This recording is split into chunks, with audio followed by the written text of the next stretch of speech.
এই চাঁদের মধ্যে প্রথমে নেমেছিল নীল আর্মস্ট্রং। মহাকাশে যাওয়ার আগে তার আগে কুকুর পাঠিয়েছিল একটা, নাম হচ্ছে কি লাইকা। লাইকা নামে একটা কুকুর পাঠিয়েছে, যে মরলে আগে কুত্তায় মরুক, আমরা বেঁচে থাকি, ঠিক কিনা?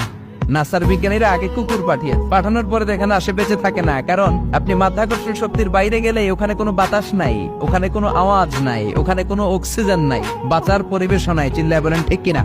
তারপর গেল ভ্যালেন্টিনা তেরেস্কোভা, প্রথম নভোচারী।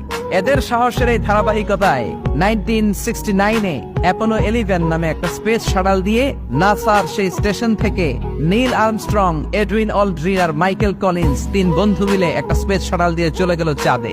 চাঁদে তারা নামলো, ইউনাইটেড স্টেটস অফ আমেরিকার পতাকা তারা সেখানে গেড়ে দিল।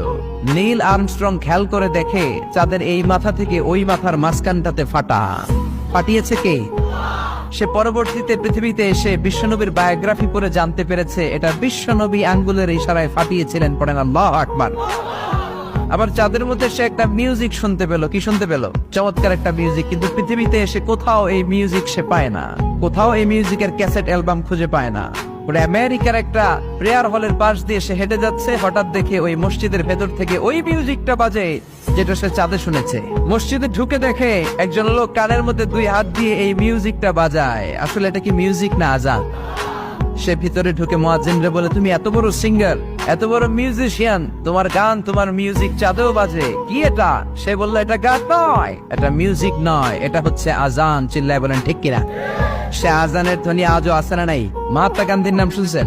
ভারতের অবিসংবাদিত নেতা, ব্রিটিশ খেদাও আন্দোলনের পুরোধা, যিনি বারেট ল করেছেন লন্ডন থেকে, পেশায় একজন ব্যারিস্টার। তিনি